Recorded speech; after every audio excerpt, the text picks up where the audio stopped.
¿Qué tal, hermanos? Entramos ya en el capítulo 27 de Ezequiel, la continuación del capítulo 26. Espero de que en casita estés haciendo tus observaciones, tus aplicaciones, que podamos interpretarlo, nos ayudemos ahí de la misma Biblia para interpretar, haciendo preguntas también se puede aprender mucho. De hecho, vamos a estar compartiendo este audio para que lo escuchen, para que podamos nosotros entender un poquito cómo lo podemos interpretar, aquellas preguntas o dudas que tengamos, entre todos poder contestar esas preguntas que vayan saliendo conforme vamos avanzando en el capítulo. Así que empezamos. He dividido el capítulo en partes. Por ejemplo, el autor de este capítulo hace una analogía entre la ciudad de Tiro a la de un barco.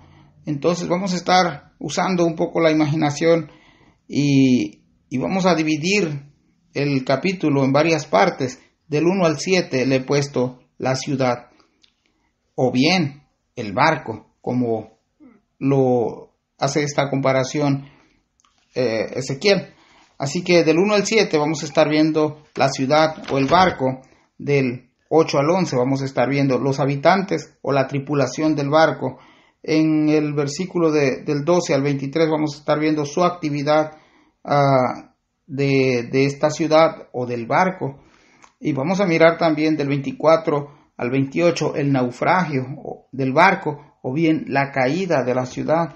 Del versículo 29 al 34 vamos a estar viendo la reacción al naufragio o la reacción a la caída de Tiro. Del 35 al 36 la realidad de las cosas.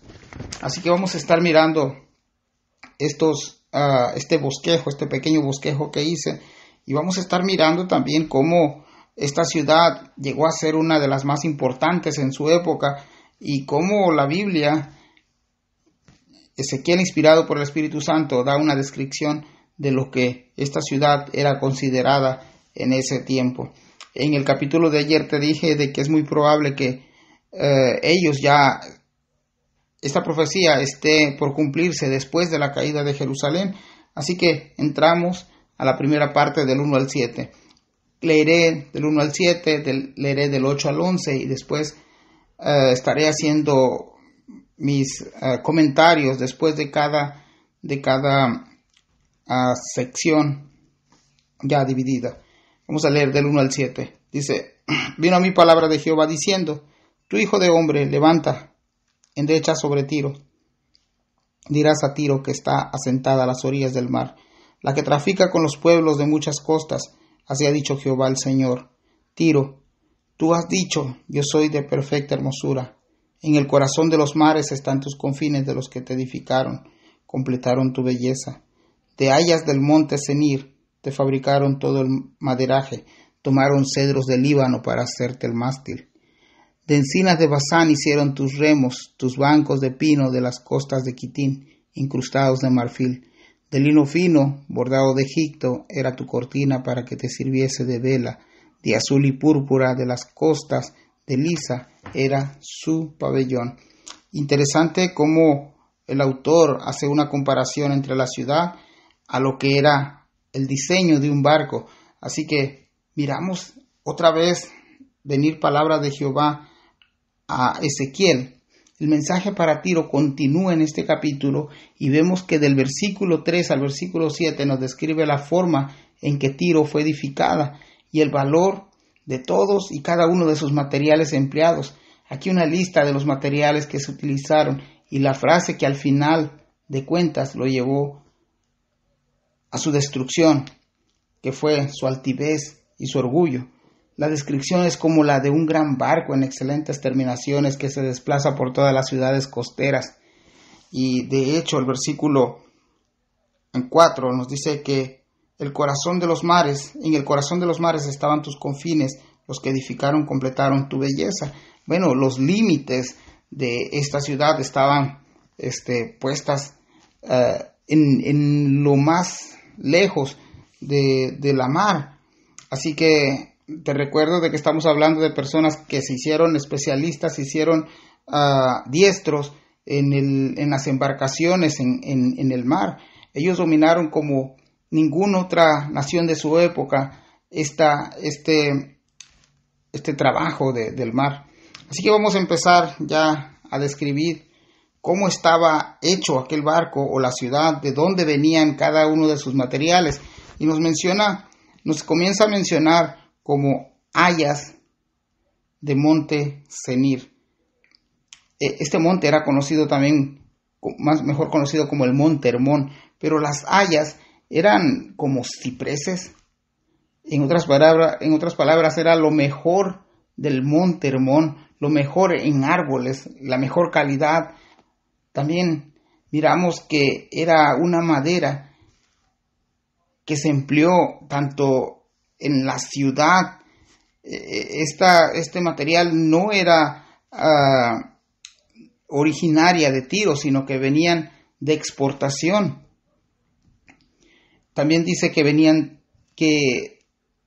el cedro del Líbano. Nos menciona el cedro del Líbano. Todos conocemos la calidad de esta madera, y el mástil en un barco se utiliza para dirigir al barco con vela o con velas. Hay barcos que nada más tienen un mástil y hay barcos que tienen 2 o 3 mástiles. Eso es para que las velas pudieran extenderse. La idea es que la ciudad, sus líderes o príncipes, tenían lo mejor en construcción, el mejor material. También se nos menciona encinas del Bazán. Es muy probable que esta madera sea el roble que conocemos. Lo importante es que estamos hablando de todo el material empleado en la edificación de esta ciudad.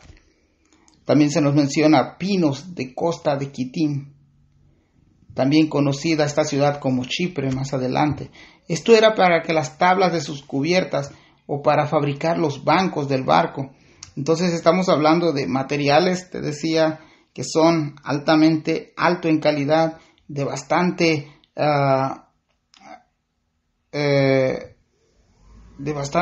calidad y de bastante macicez, lo mejor de la madera en esos tiempos. También se nos menciona que tenían adornos de marfil.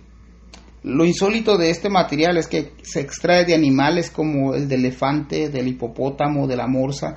Lo más común es que este material sea de los colmillos del elefante, que es de donde se extrae el marfil.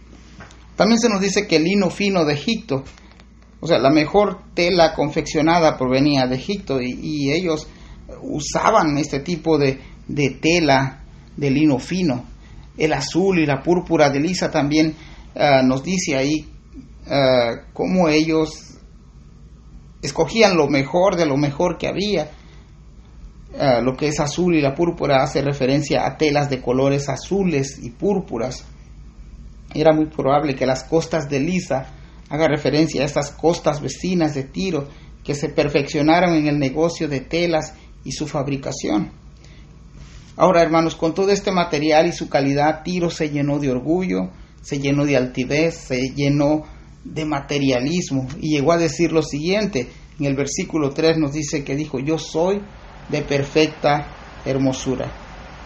Y cuidado con este término cuando nosotros llegamos a este nivel de altivez, porque muchas veces nuestro materialismo o nuestro enfoque en los bienes o en las riquezas puede desplazar fácilmente la gloria y la corona de Dios. La pregunta que tengo aquí enseguida es: ¿tiene algo de malo ser próspero y rico? Pues por supuesto que no.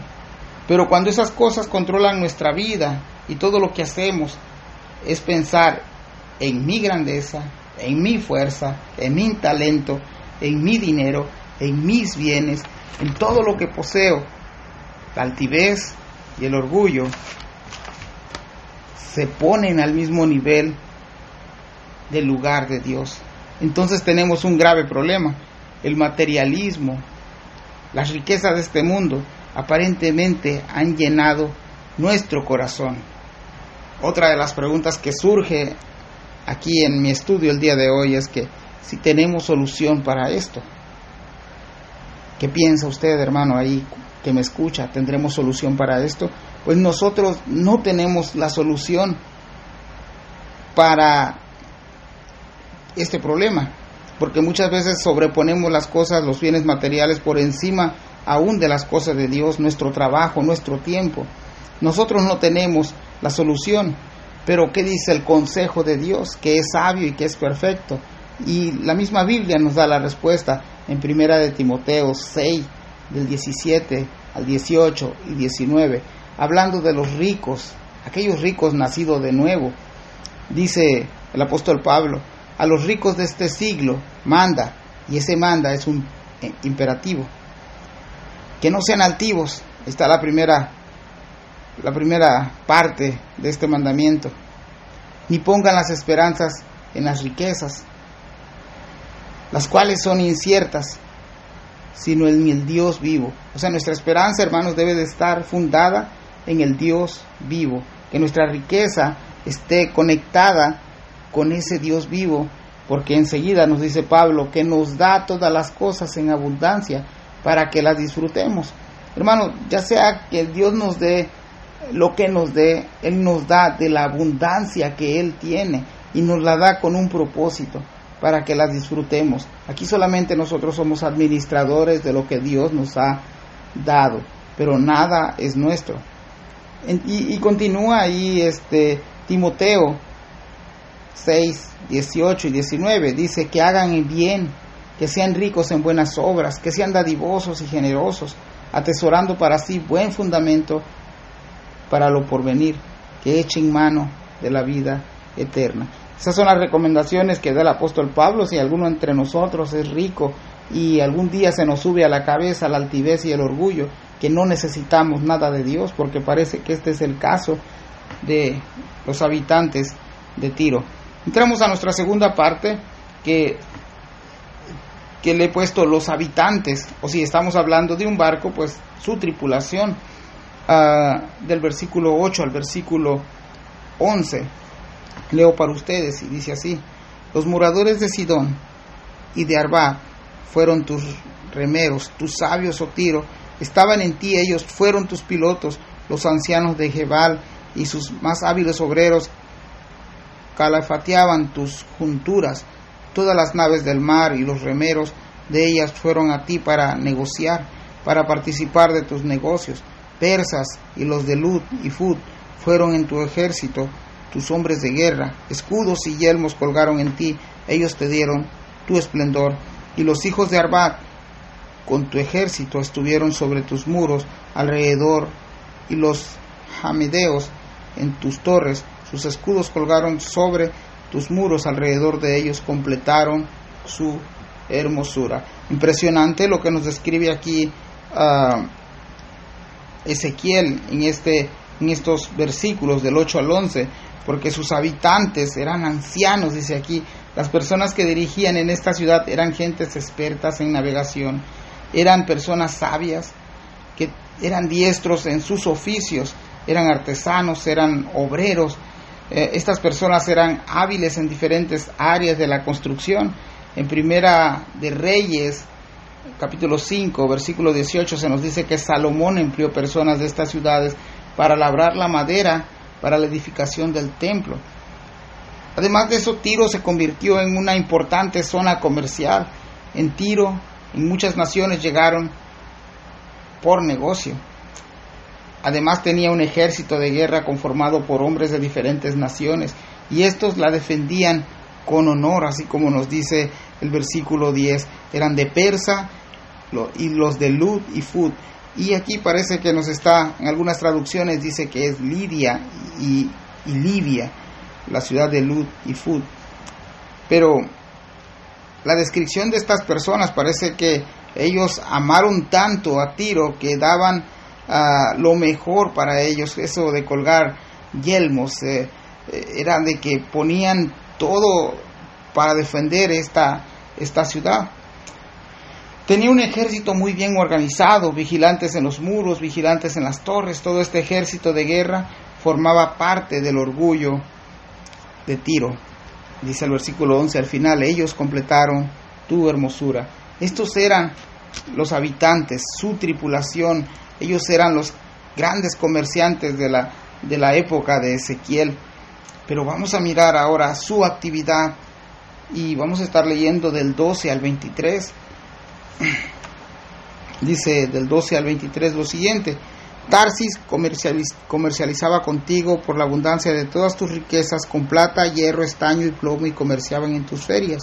Javán, Tubal y Mesed comercializaban también contigo con hombres, y con utensilios de bronce comercializaban en tus ferias.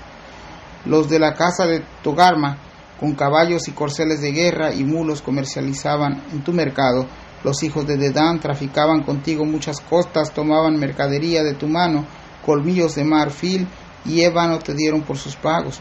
Edom traficaba contigo por la multitud de sus productos, con perlas, púrpuras, vestidos bordados, linos finos, corales y rubíes, venía a tus ferias. Judá y la tierra de Israel comercializaban contigo con trigos de Minit y Panac, miel, aceite y resina, negociaban en tus mercados. Damasco comercializaba contigo por tus muchos productos, por la abundancia de toda riqueza, con vino del Bon y lana blanca negociaban. Asimismo Dan y el errante Javán vinieron a tus ferias para negociar en tus mercados con hierro labrado, mirra destilada y caña aromática. Dedán comercializaba contigo en paños preciosos para carros. Arabia y todos los príncipes de Cedar traficaban contigo en corderos y carneros y machos cabríos. En estas cosas fueron tus mercaderes. Los mercaderes de Sabá y de Raamá fueron también tus mercaderes, con los principales de toda especiería y toda piedra preciosa y oro vinieron a tus ferias.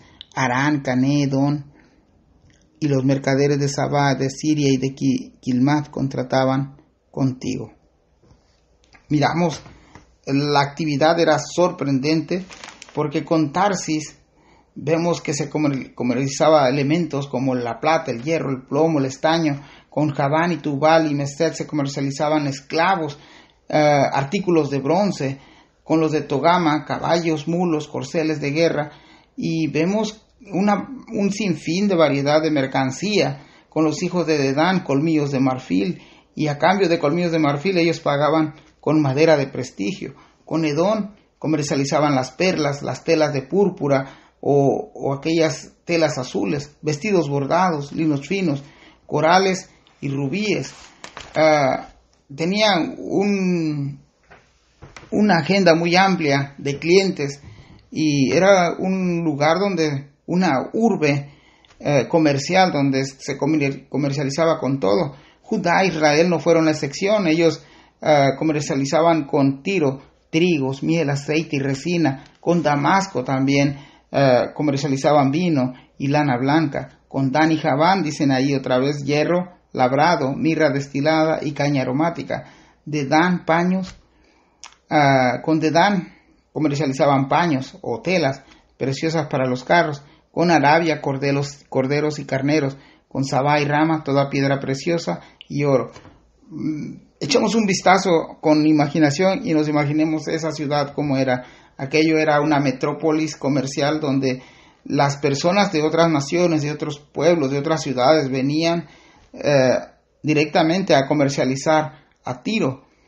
Y una vez más, te repito, esto llevó a Tiro a ser la potencia de su época, a ser una ciudad que creció en el comercio, y también junto con el comercio también creció su altivez, su arrogancia, su avaricia. Vemos ahora del versículo 24 al 28 el naufragio o la caída.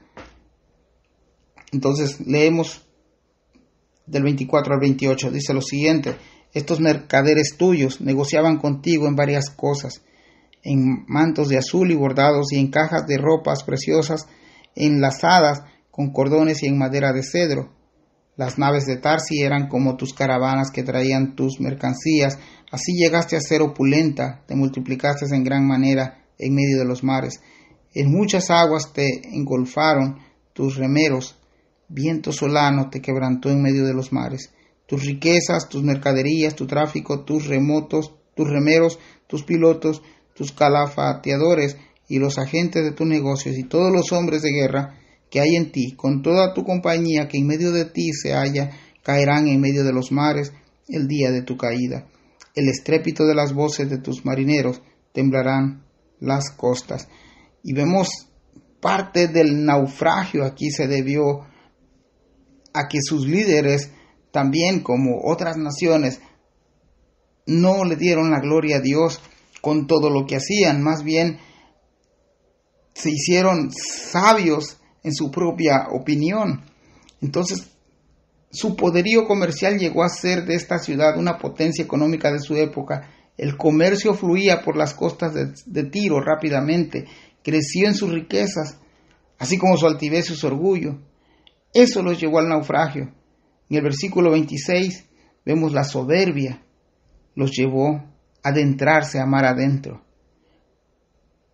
¿Qué podemos decir de este versículo 26? Adentrarse al mar adentro. Bueno, recordemos que también allá al inicio del capítulo 26 nos va a decir que Tiro fue una de las que se burló de la caída de Jerusalén. Cuando dijeron, Ea, la que era puerta de las naciones, quedó quebrantada y ahora todo este imperio es mío. La avaricia los llevó a ese lugar. Aquellos que creían, los sabios que gobernarían o que gobernaban Tiro, no pudieron discernir entre el juicio de Dios por el pecado de Jerusalén. Más bien se alegraron cuando Jerusalén cayó. Espero que nosotros como hijos de Dios no nos alegremos cuando un hermano en la fe tenga un tropiezo. Más bien vayamos y lo levantemos y oremos por él. Le sucedió lo mismo a una historia que contó en el Nuevo Testamento. Aquel que dijo, que puso su mirada en sus bienes y sus riquezas y dijo, alma, muchos bienes tienes para muchos años. Su avaricia lo llevó al fracaso.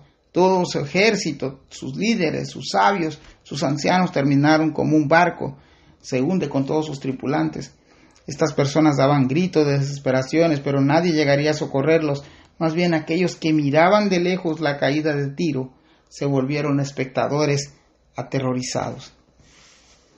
Increíble lo que hemos estado ya leyendo hasta el versículo 28. Voy así rápido para que también todos podamos estar escuchando el relato de lo que Ezequiel está tratando de comunicar a esta ciudad de Tiro, así como a nosotros también se nos ha ya adelantado muchos años de lo que acontecerá a todo aquel que no recibe a Jesucristo como su Señor y Salvador. Vida eterna para aquel que le recibe y condenación eterna para aquel que le rechaza.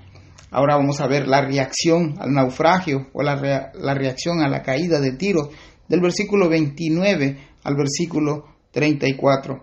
Dice el versículo 29 al 34, descenderán de sus naves todos los que toman remeros, y todos los pilotos de mar se quedarán en tierra, y harán oír su voz sobre ti, y gritarán amargamente, y echarán polvo sobre sus cabezas, y se revolcarán en cenizas, se riarán por ti los cabellos, se ceñirán de cilicio, y endecharán por ti endechas amargas con amargura del alma, y levantarán sobre ti endechas en sus lamentaciones, y endecharán sobre ti diciendo, ¿quién como Tiro, como la destruida en medio del mar? Cuando tus mercaderías salían de las naves, saciabas a muchos pueblos, a los reyes de la tierra, enriqueciste con la multitud de tus riquezas y tu comercio. Ahora miremos a estas personas que están mirando la caída de Tiro, que están mirando cómo se hunde Tiro. Posiblemente también esté hablando de aquellos que naufragaron con Tiro, pero salieron algunos sobrevivientes. Posiblemente esté hablando de estos, o bien de los vecinos que están mirando lo que está sucediendo a Tiro. Finalmente, si es que algunos sobrevivieron al naufragio, llegarán a tierra o escaparán del asedio para gritar de angustia, gritar de dolor, amargamente, llorarán, mostrarán una actitud de una ciudad de luto. El versículo 31 dice que se riarán por ti los cabellos, es decir, se jalarán los pelos de dolor, de desesperación, se ceñirán de cilicio, cantarán, o la palabra endechar ahí es cantar cantos tristes, cantos fúnebres. De hecho ahí dice endechas amargas, algo que sale desde dentro del corazón pero con dolor. en Apocalipsis 18, 19, se nos menciona en la visión del apóstol Juan la caída de la gran Babilonia, y la reacción de los habitantes de Tiro es muy parecida a los que describe el apóstol Juan en Apocalipsis, haciendo un paralelo de los dos testamentos, el Nuevo y el Antiguo. Aquella reacción de los náufragos o de los que están viendo la caída de Tiro será algo descabellado. Harán canciones de difuntos y desde lo más profundo de su ser este dolor se va a reflejar. Y para las personas de esta época, escuchar las profecías o el mensaje a Tiro o a Edom o a los de Moab, al propio Jerusalén, creo que era causa de risa, causa de burla, porque no creían a la palabra de Ezequiel. Haciendo una comparación con nuestro tiempo, cuando nosotros predicamos a ese Cristo que un día prometió volver en gloria, que un día regresará con todo el poderío que jamás ojo humano ha visto, con toda esa gloria y majestad que nuestro Dios representa, que nuestro Salvador representa.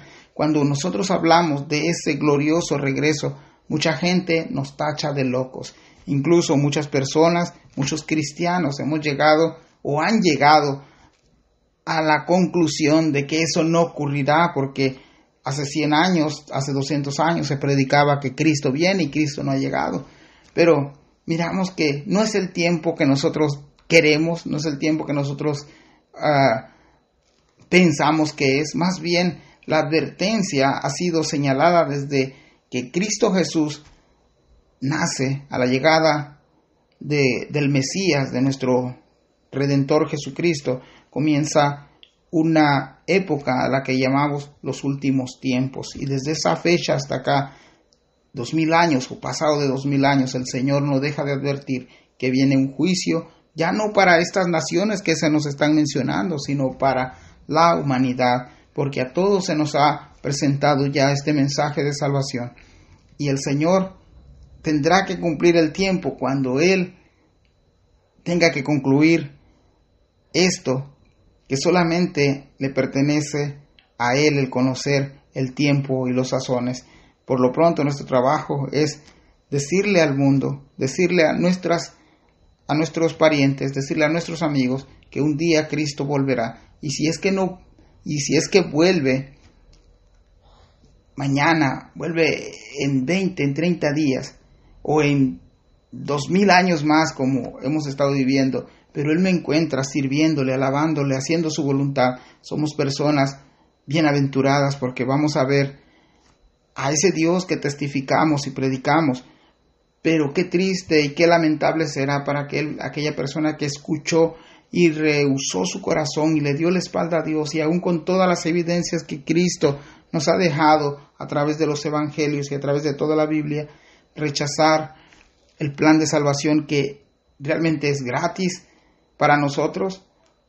La salvación viene de Dios, viene de Jesucristo y la da gratuitamente. Él tuvo que pagar un costo por esa salvación, nosotros no. Nosotros únicamente se nos ha pedido creer a ese evangelio y hacer la voluntad del Padre que está en los cielos. Así que termino ya con el versículo 35 al 36 y vamos a ver la realidad de Tiro, la realidad que esta ciudad va a vivir. Dice el versículo 35 y 36: todos los moradores de las costas se maravillarán sobre ti, y sus reyes temblarán de espanto, demudarán sus rostros.